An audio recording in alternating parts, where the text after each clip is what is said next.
leitores, tudo bem com vocês? Hoje eu vim contar um pouquinho sobre como foi minha experiência ao ler o livro Emma, da Jane Austen, então vem comigo. E aí, leitores, como é que vocês estão? Finalmente eu vim contar, sobre a minha experiência de ler o Emma. Como quem me acompanha aqui sabe, tem 84 anos que eu estou lendo este livro. Tô brincando, gente, eu demorei uns 2 meses pra terminar, porque ele é um calhamacinho, né? Ele tem 531 páginas. Então, assim, é um livro grandinho e é um livro cheio de conversa. Tem muito diálogo, mas são diálogos um pouco mais, não densos em si, mas as situações e os lugares não são descritos em partes de descrições, são descritos dentro das conversas. Então eu achei assim que ele foi um pouco mais demorado para terminar de ler, justamente pelo estilo da escrita da autora, né? Ela não descreve assim as fazendas e os lugares que os personagens estão nos parágrafos, ela não faz descrições separadas, são os próprios personagens que estão ali conversando e acabam descrevendo as situações. Mas vou contar um pouquinho do motivo antes de eu falar sobre a história, de eu começar a ler esse livro. Vocês já devem ter me ouvido contar essa história 1 bilhão de vezes, mas eu amo o nome Emma, eu acho o nome muito bonito. Desde pequena, quando os filmes do Harry Potter foram lançados, eu gosto do nome Emma por causa da Emma Watson, que fez a Hermione, a Hermione,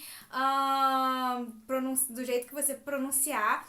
E eu gosto muito desse nome, gosto também da Emma Stone, gosto de outras Emmas por aí, né?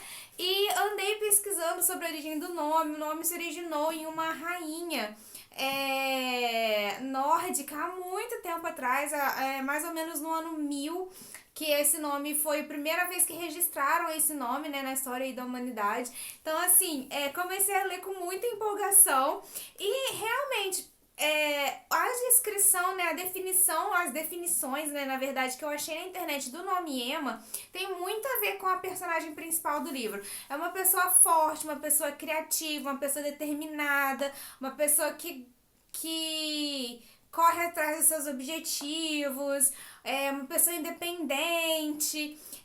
Então essas coisas realmente a Emma tem, só que logo no início aqui da história, eu já vou entrar um pouquinho na história do livro, logo na primeira página eles já começam a falar sobre a personalidade da Emma, e realmente ela é tudo isso de positivo, uma pessoa determinada, independente, inteligente, culta, ela é criativa, ela é um pouco ligada às artes, ela pinta, ela toca piano, mas aí aqui o livro já põe um pouquinho da criação dela, né? Aí ele fala assim, olha, um pouquinho dos defeitos da Emma. Ele fala assim, olha, na verdade, os reais perigos da situação de Emma eram, em parte, ter o poder para satisfazer todas as suas vontades e, por outro lado, ser propensa a ter uma autoconfiança extremamente exagerada. Então, ela era, sim, autoconfiante, né? Essas eram as desvantagens que ameaçavam misturar-se com muitas das qualidades. Entretanto, até o momento, os perigos eram tão imperceptíveis que não poderiam ser considerados inconveniências de caráter. Então, assim, ela tinha muitas dessas qualidades, que eu falei, tinha todas essas qualidades que eu falei, mas a criação dela fez com que ela tivesse um pouco de uma autoconfiança exagerada. Então, para vocês começarem a entender um pouquinho da personalidade dessa personagem aqui, vocês têm que entender um pouquinho do contexto. A Emma, ela é de uma família extremamente rica. O pai dela, é um dos donos de propriedades mais ricos que tem ali na cidade que eles moram. O pai dela tá na mesma ali, como é que eu posso dizer, situação financeira do senhor Knightley, Os dois têm as maiores propriedades ali da cidade, então ela sempre foi muito rica. A mãe dela faleceu quando ela era muito pequena, ela foi criada pela governanta, a senhora Taylor, que depois se casa e vira a senhorita Taylor, que depois se casa e vira a senhora Weston. E ela foi criada por essa governanta e logo cedo a irmã casa, porque eram 2 irmãs, era a Emma e a Isabela. E a Isabela casa cedo e a Emma então termina ali de crescer e de se desenvolver como a dona, como a senhora daquela mansão, daquela propriedade. O pai dela ainda é vivo, Mas como a mãe não é viva, quem toma todas as decisões ali dentro de casa é a Emma que manda na cozinheira, é a Emma que manda nas criadas, é a Emma que decide o que vai ser de jantar, então ela realmente é a senhora. Apesar do pai dela ser o dono ainda, né, do dinheiro, quem manda realmente ali é a Emma. Então o que acontece? Uma pessoa que nasceu e foi criada, ela já tinha propensão de ser autoconfiante, independente. Ela ainda foi criada ali naquela situação de extrema riqueza e ainda ficou encarregada de ser a dona, né, a senhora que comanda a casa. Ela realmente ficou bem metidinha, sabe? E essa é uma característica que eu notei o livro inteiro. Vocês também, quem já leu esse livro sabe do que eu tô falando. Esse é um daqueles livros que você tem raiva dos personagens, tipo, fica com cutuca dos personagens, mas não consegue parar de ler. É muito bem escrito, o livro foi muito bem escrito, mas sim, a Emma vacila várias vezes, ela é um pouco chatinha mesmo, ela é metida, mas ela ainda é nova, aqui no livro ela tem 23 anos, então, assim, para aquela época, uma senhora, né, uma senhorita de 23 anos tem mais ou menos a idade ali, a maturidade de uma adolescente de hoje em dia, sabe?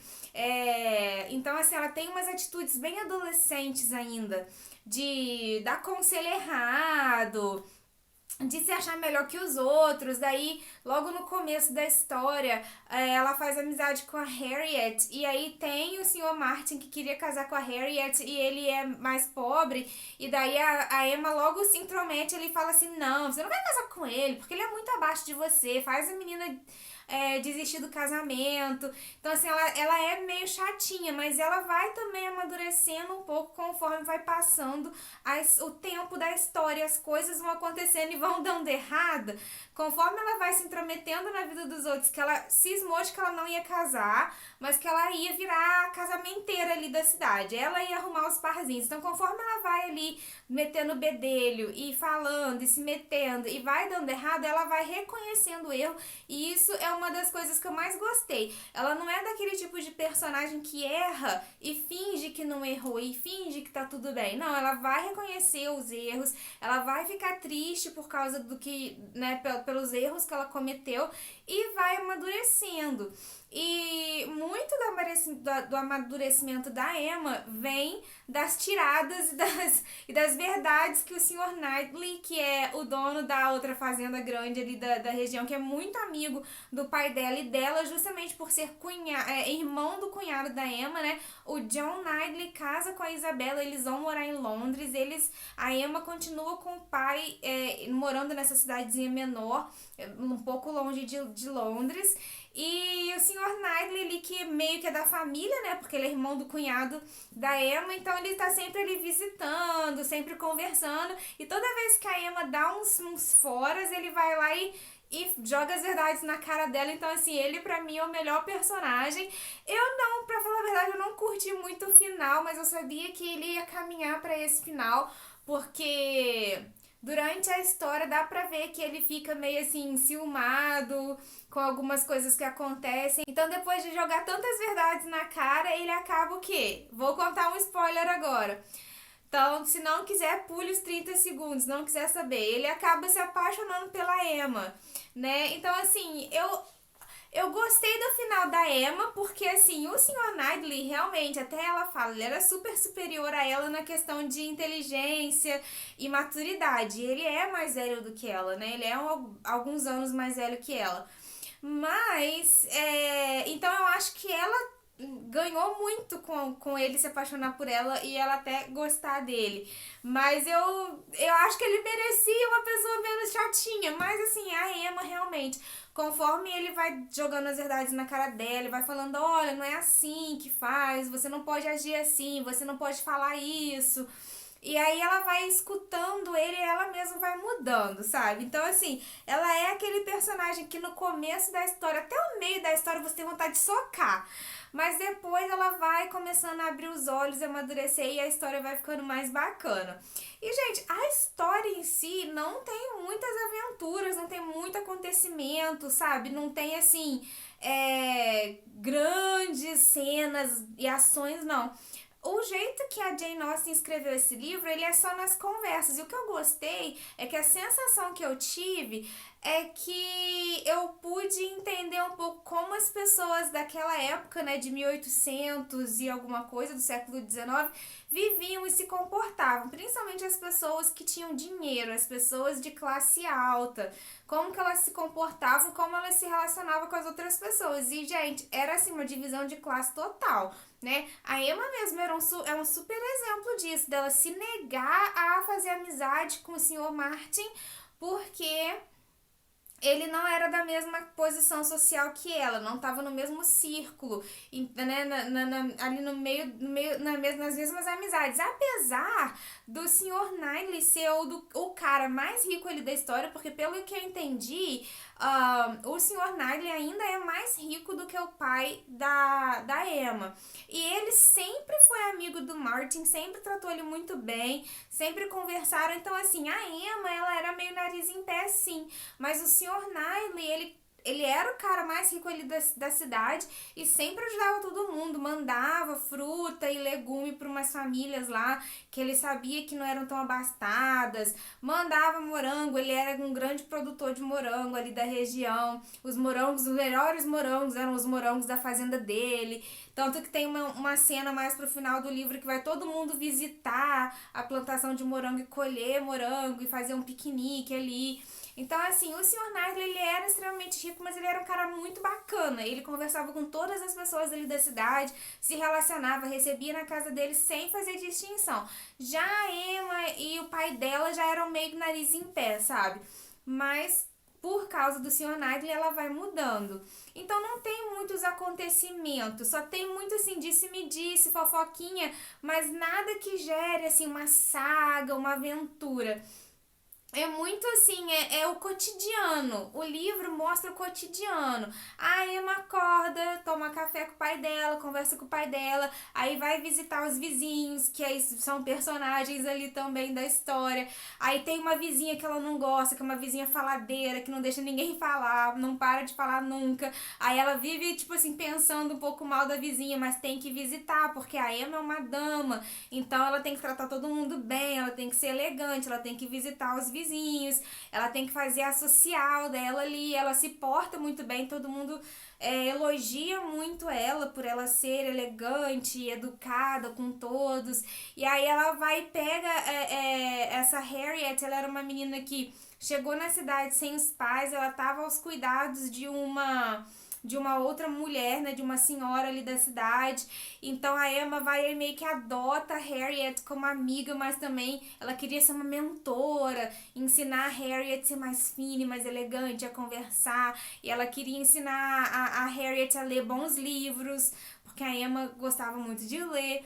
Então, assim, a história é muito dia a dia. Então, tudo que você vai descobrir ali da história, você vai descobrir na conversa, na troca de palavras mesmo dos personagens e também nas trocas de carta. Porque eles escreviam muito uns pros outros, que também, pelo que eu entendi da história, é uma característica muito dominante daquela época. Então, assim, parece que você tá vivendo ali na cidade mesmo, e que você tá indo visitar os vizinhos, que você tá sabendo. Então, assim, as pequenas confusões que acontecem são confusões do dia a dia. A Emma acha que o padre, né? Porque aí lá na Inglaterra é a igreja luterana e os padres podem casar. Então ela acha ali que o padre da capela da cidade tá apaixonado pela Harriet. E daí ela põe na cabeça da Harriet que ele tá morrendo de amores por ela. Faz a amiga acreditar que, né, o padre tá assim afim, porque o padre começou a fazer um monte de coisa pra ajudar ali as duas e tal, e leva quadro pra cá e ajuda com poeminha pra lá. E aí, no final das contas, ele tava apaixonado na Emma, se declarou pela Emma. A Emma não aceitou, porque ela já tava convicta que ela não ia casar. E óbvio, ela tinha certeza de que ele tava apaixonado pela amiga, ela não ia ficar com ele, né? Não ia aceitar se casar com ele. E aí é outro problema, porque ela já tinha feito a amiga não casar com o senhor Martin no começo, já tinha se intrometido no relacionamento dos dois. ela não ficou com o Sr. Martin, e aí fez a menina se apaixonar pelo Sr. Elton, e daí ele não gostava dela, daí ela ficou lá com o coração partido, o Sr. Elton vai pra uma cidade e volta casado. Então, assim, são essas confusõezinhas de, tipo assim, das pessoas falarem as coisas e achar que é uma coisa e não é. E aí, outro personagem, gente, que de verdade, o pior personagem da vida é o pai da Emma. Ele é muito chato, muito pessimista. Tipo, tudo que vão fazer na história, ele tem alguma coisa negativa pra falar. Eles querem fazer um jantar, aí, ai, porque vai estar frio, vai todo mundo pegar a pneumonia. Aí, tipo assim, ai, vamos lá encontrar e fazer um piquenique. Ai, meu Deus, porque fazer piquenique ao ar livre. Aí tem inseto, daí, tipo, a gente vai andar e, meu Deus do céu, não quero. Então, tipo assim, o personagem mais pessimista que eu já li e chato em todos os livros é o pai da Emma, gente. Muito, muito cri-cri, muito chato e sempre negativo. Tudo que acontece na história, ele tem alguma coisa negativa pra falar. A governanta casou, né? A senhorita Taylor, que virou senhora Weston, casou e ele ficou até o final do livro chamando a mulher de coitada, coitadinha da senhora Taylor que casou, que o casamento é o fim da vida, que não sei o que lá, e ficou lá se lamuriando. Ele é só velho ele era um velho que se lamuriava por tudo. Mas acaba que é engraçado, porque os outros personagens todos têm que se virar pra poder fazer as coisas pra agradar ele, pra ele ficar menos chateado com as coisas, sabe? Daí fica a Emma, o Sr. Knightley ajeitando tudo ali pro pai dela ser mais agradável um pouco. Ele era uma pessoa muito educada, tratava todo mundo bem, mas extremamente pessimista e reclamão, sabe? Então, assim, é um livro com personagens cri-cris, mas que você não consegue parar de largar porque é muito bem escrito. O que mais que eu posso contar da história? É isso, a história não tem, assim, uma linearidade. O grande galã ali, né, do livro, o senhor Frank Churchill, né, que é o filho do senhor Weston, que vai morar com um parente dele, né, um parente dele na cidade grande, não sei se é Escombe, não é em Londres não, eles tinham uma grande propriedade em uma outra cidade grande. E assim, eles são da família Churchill, podres de rico, muito mais ricos do que, né, todo mundo ali daquela cidade, muito mais rico do que a Emma e o Sr. Knightley. Mas o Frank mesmo não é herdeiro, né, mas esse tio dele não teve filhos, então eles acabaram pegando o Frank pra criar. Então, assim, o Frank mesmo não era de linhagem nobre e não era, assim, descendente dos Churchill, mas ele acaba sendo adotado por essa família muito rica e acaba virando o herdeiro ali, e ele vem pra cidadezinha ali por causa de uma outra personagem, a Jane. E aí tem aquela quizumbazinha, assim, porque ele finge que gosta da Emma pra poder disfarçar o relacionamento dele escondido ali com a Jane. Esse é o ponto alto, gente. Pior que foi um mega spoiler, né? I'm sorry, desculpa, mas já contei. Eu não consigo não contar os spoilers, gente. Mas enfim, o ponto alto da história é quando todo mundo fica tipo assim: meu Deus, a Emma e o Frank estão muito unidos, eles são muito amigos e provavelmente eles vão se casar. Daí, bomba, o que acontece? O Frank diz que ele já está de relacionamento com a Jane há muito tempo. Então, assim, foi o ponto alto da história é uma fofoquinha de que eles estavam escondendo um noivado e que eles iam realmente agora assumir o noivado e iam se casar. E aí ficou todo mundo assim: ai meu Deus, a Emma vai sofrer, não sei o que lá. E a Emma, na verdade, não gostava do Frank, ela nunca gostou, ela só era amiga dele mesmo. E aí a Emma descobre que ela ama o Sr. Knightley e aí se encaminha pro final do livro. A Emma e o Sr. Knightley ficam juntos, a Jane com o Frank e a Harriet tem um final feliz também, mas eu não vou contar esse final da Harriet, porque eu já contei demais pra vocês, né, gente? Então, é isso, eu gostei muito da escrita da autora, eu gostei muito de conhecer um pouco da realidade das pessoas da Inglaterra, né? As pessoas com dinheiro da Inglaterra do século XIX, mas não foi assim o livro da minha vida. Era um livro que eu não queria parar de ler, mas o primeiro livro que eu li da Jane Austen foi muito melhor, que é o Amor e Amizade e Outras Histórias. Eu gostei muito mais daquele livro do que o do Emma. Mas assim, é uma história que eu vou levar também. Que eu não vou esquecer, sabe? Eu achei muito engraçado algumas das interações da Emma com o Sr. Knightley, as fofoquinhas, as intrigas, os comentários. Foi muito bacana a leitura, mas não vai entrar aí pro hall dos livros da vida. Mas indico para você que gosta de um bom romance aí e que gosta de histórias do século XIX, indico para você ler, que vai ser bacana. E é isso aí, pessoal. Espero que vocês tenham gostado. Não me apedrejem nos comentários por eu ter dado spoiler, mas eu vou deixar um aviso no começo do vídeo, né? Pra vocês. E é isso aí. Vou deixar o link aqui pra quem quiser comprar essa edição maravilhosa da Martin Claret. E a tradutora é a Adriana Salles Zardini e eu gostei muito do trabalho que ela fez, porque algumas coisas, gente, não tem muito. A gente que já trabalhou com tradução sabe, algumas coisas são culturais. Então, o que ela fez? Ela botou aqui nota de rodapé explicando. Eu achei genial. Porque tudo que era, assim, cultural daquela época, no século XIX eles tinham uma mesinha portátil porque eles escreviam cartas todos os dias, várias vezes ao dia, então eles já tinham uma mesinha que eles carregavam para os cômodos da casa já com papel, caneta tinteira e tinta. Então, assim, essas coisas que não é do dia a dia, que não tem uma tradução exata, ela foi botando aqui embaixo nas notas do rodapé, então eu achei que ficou muito bacana o que ela fez. Todos os poemas também, ela botou ali o trecho em original, ela traduziu, né, no meio do texto ali o poema, mas colocou o original em inglês para quem consegue ler inglês comparar, então eu achei isso muito bacana, foi uma técnica que ela usou que eu gostei. Então, assim, gente, eu gostei de ter lido essa tradução aqui, não tenho nada contra, mas nada se compara ao original, né? Para você realmente ter contato com a obra da Jane Austen só lendo em inglês no original. E como é muito caro, a gente vai de versão em português mesmo, tá? Então, pessoal, a gente continua se vendo aqui nos vídeos do canal e falando sobre leitura, livros e assuntos relacionados. Tchau!